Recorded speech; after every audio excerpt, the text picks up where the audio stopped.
हिंदी मतलब राष्ट्रवाद, एकता, हिंदुओं की पहचान। उर्दू मतलब कठमुल्ला, मुसलमान। अंग्रेजी मतलब एलिटिज्म। तमिल मतलब साउथ इंडिया, अन्ना।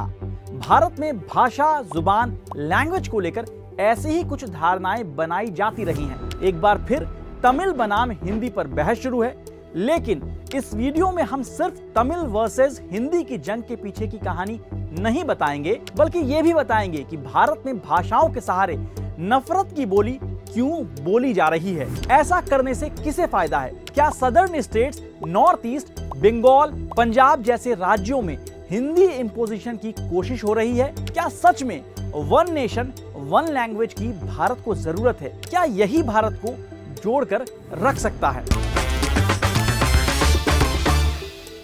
सालों पुरानी तमिल और हिंदी इंपोजिशन की लड़ाई फिर से सुर्खियों में है। तमिल की एमके स्टालिन के नेतृत्व वाली डीएमके सरकार और केंद्र की मोदी सरकार हिंदी को लेकर आमने सामने है। दरअसल तमिलनाडु सरकार ने न्यू एजुकेशन पॉलिसी 2020 को राज्य में लागू नहीं किया है। वजह है न्यू एजुकेशन पॉलिसी के तहत स्कूलों में 3 लैंग्वेज फॉर्मूला। तमिलनाडु के सीएम का कहना है कि केंद्र सरकार हिंदी को बाकी राज्यों पर थोपना चाहती है और यही वजह है कि केंद्र सरकार ने प्रधानमंत्री स्कूल्स फॉर राइजिंग इंडिया यानी पीएम श्री पहल में शामिल होने से इनकार करने पर समग्र शिक्षा योजना के तहत तमिलनाडु को मिलने वाले करीब 2100 करोड़ रुपए रोक दिए हैं। जवाब में केंद्रीय शिक्षा मंत्री धर्मेंद्र प्रधान ने भी कहा है कि राष्ट्रीय शिक्षा नीति 2020 भारतीय भाषाओं को महत्व देने वाली है और इसमें कहीं भी ये नहीं कहा गया है कि हिंदी ही पढ़ाई जानी चाहिए। हिंदी बनाम तमिल की लड़ाई को समझना है तो थोड़ा फ्लैशबैक में जाना होगा, लेकिन उससे पहले आप ये सुनिए। अपने बच्चों को ये लोग पढ़ाएंगे इंग्लिश स्कूलों में, और दूसरे के बच्चे के लिए अगर वो सुविधा सरकार देना चाहती है तो कहते नहीं उर्दू पढ़ाओ इसको, यानी उसको मौलवी बनाना चाहते हैं, कठमुल्ला पर जोड़ के इसको ले जाना चाहते हैं। ये नहीं चल सकता। यहाँ ये जान लीजिए कि मौलवी बनने के लिए अरबी भाषा की समझ और जानकारी सबसे पहली शर्तों में से एक है, ना कि उर्दू।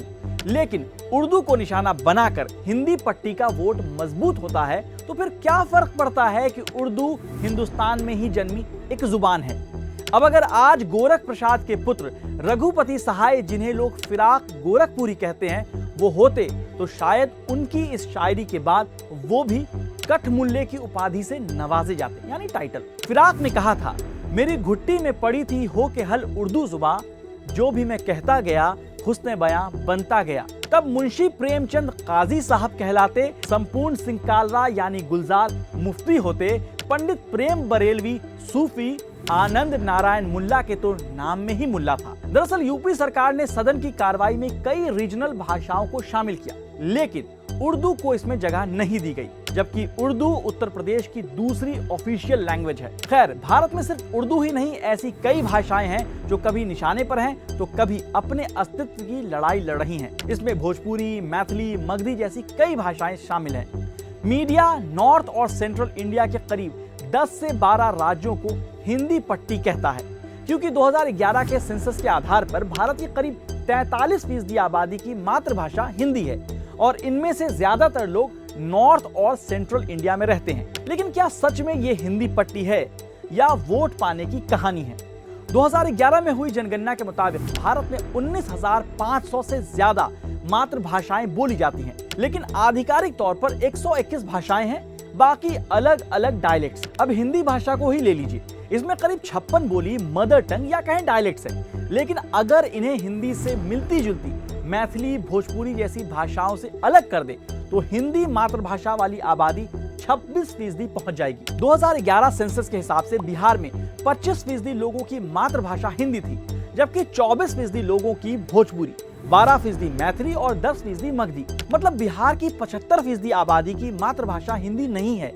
ठीक इसी तरह राजस्थान को देखिए, राजस्थान में करीब 31% लोग राजस्थानी बोलते हैं और करीब 26% लोग हिंदी।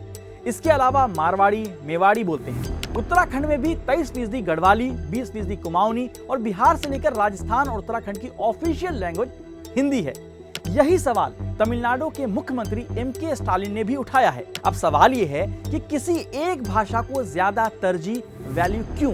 यहाँ आप एक बात एकदम क्लियर कर लीजिए, भारत की कोई राष्ट्रीय भाषा नहीं है।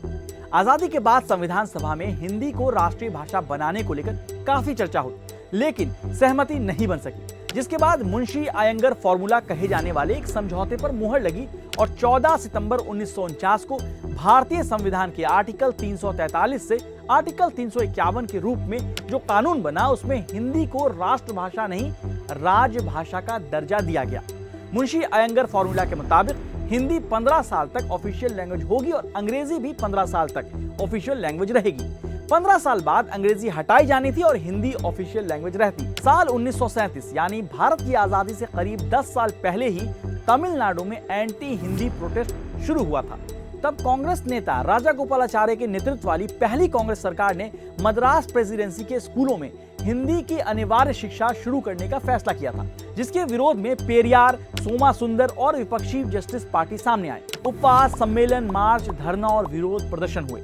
इस दौरान थलामुथु नादर और नटराजन नाम के 2 शख्स को विरोध प्रदर्शन में शामिल होने की वजह से जेल में डाल दिया गया, जिसके बाद पुलिस हिरासत में उनकी मौत हो गई। तब विरोध प्रदर्शन की वजह से साल 1939 में राजागोपालाचारी की सरकार को इस्तीफा देना पड़ा और फिर 1940 में अनिवार्य हिंदी शिक्षा वापस ले ली गई। अब इन दोनों के नाम पर ही चेन्नई में चेन्नई मेट्रोपॉलिटन डेवलपमेंट अथॉरिटी के हेडक्वार्टर का नाम थलामुथु नटराजन बिल्डिंग रखा गया है। वहीं स्कूल एजुकेशन की बात करें तो जिस 3 भाषा फॉर्मूले को लेकर आज तमिलनाडु सरकार और केंद्र सरकार आमने सामने है, उसकी नींव पहले शिक्षा आयोग में ही प्रस्तावित किया गया था। हालांकि तमिलनाडु ने तब भी 3 लैंग्वेज फॉर्मूला को ठुकरा दिया था और मुख्यमंत्री CN अन्नादुराई के नेतृत्व में 2 भाषा नीति यानी तमिल और अंग्रेजी को अपनाई गई थी। अब राष्ट्रीय शिक्षा नीति यानी NEP 2020 के तहत सभी राज्यों में 3 भाषाएं पढ़ाए जाने की बात कही गई है, जिसके तहत पहली भाषा मातृभाषा या क्षेत्रीय भाषा, दूसरी भाषा गैर हिंदी राज्यों के लिए हिंदी या अंग्रेजी और हिंदी भाषी राज्यों के लिए अंग्रेजी या कोई दूसरी आधुनिक भारतीय भाषा और तीसरी भाषा के रूप में गैर हिंदी राज्यों में अंग्रेजी या एक आधुनिक भारतीय भाषा और हिंदी भाषी राज्यों में अंग्रेजी या एक आधुनिक भारतीय भाषा पढ़ाना अनिवार्य कर दिया गया है। लेकिन इस बार मामला फंड से जुड़ा है और सर्व शिक्षा अभियान फंडिंग तक पहुंचने के लिए NEP में दिए दिशा निर्देशों का पालन करना जरूरी बताया जा रहा है। तमिलनाडु जैसे राज्य के मामले में इस स्कीम में 60% पैसा केंद्र से आता है। अब थोड़ा आगे चलते हैं, आप ये पोस्ट देखिए। भारत विभिन्न भाषाओं का देश है और हर भाषा का अपना महत्व है, परंतु पूरे देश की एक भाषा होना अत्यंत आवश्यक है जो विश्व में भारत की पहचान बने। जिस देश में यह कहावत हो कि कोस कोस पर बदले पानी, 4 कोस पर वाणी, वाणी मतलब बोली, वहां क्या पूरे देश की एक भाषा होनी चाहिए? क्या एकता की डोर सिर्फ हिंदी के हाथ में है? केंद्र की मोदी सरकार ने भारतीय भाषाओं के प्रमोशन के लिए साल 2025-26 के बजट में 347 करोड़ रुपए आवंटित किए, जबकि 2024-25 में ये 310 करोड़ रुपए थे, मतलब 36 करोड़ रुपए की बढ़ोतरी। साल 2019-20 के बजट में केंद्र सरकार ने स्कूलों में 3 लैंग्वेज फॉर्मूला को देखते हुए गैर हिंदी भाषी राज्यों में हिंदी टीचर की नियुक्ति के लिए 50 करोड़ रुपए आवंटित किए थे। सवाल तो यही है कि हिंदी भाषी राज्यों में गैर हिंदी भाषी टीचर के लिए कितना बजट बनाया गया?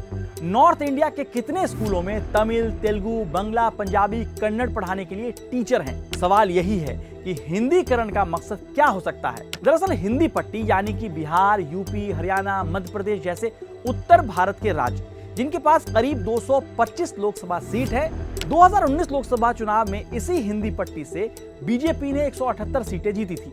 हालांकि साल 2024 ने बड़ा झटका दिया और 225 में से सिर्फ 127 पर ही जीत हासिल हुई। तमिलनाडु में DMK की राजनीति का एक अहम हिस्सा भाषाई है। तमिलनाडु चुनाव में तमिल हिंदी विवाद DMK के लिए फायदे का सौदा हो सकता है, इसलिए वहां ये विवाद और बड़ा हो रहा है। एक बात समझ लीजिए, हर भाषा की अपनी पहचान है। आप देश को एक रंग, एक खाने, एक कपड़े, एक भाषा में नहीं बांध सकते हैं। इस देश की खूबसूरती ही डाइवर्सिटी में है। भाषा का मुद्दा आइडेंटिटी से भी जुड़ा हुआ है, इसलिए जब किसी भाषा को थोपने की बात आती है तो भाषा को उपयोगिता और व्यवसाय के अलावा आइडेंटिटी वाले एंगल से जोड़कर देखना और समझना सबसे ज्यादा जरूरी है। उर्दू और हिंदी दोनों ही मेरी करीब करीब मदर टंग है। अंग्रेजी बोलता हूँ, लिखता हूँ, पढ़ता हूँ। मैथिली, भोजपुरी समझता हूँ और कुछ हद तक बोलता भी हूँ। अरबी पढ़ सकता हूँ। लैंग्वेज इंपोज करने से आप लोगों के दिलों में किसी भाषा के लिए नफरत ही पैदा कराएंगे। शाहरुख की फिल्मों के गाने चीन और अफ्रीका में भी लोग गुनगुनाते हैं।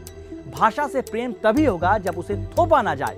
धर्म, जाति, प्रांत की भाषा बोलकर उसे दरकिनार ना किया जाए, बल्कि हर भाषा को समान नजर से देखिए, नहीं तो हम पूछते रहेंगे, जनाब ऐसे कैसे।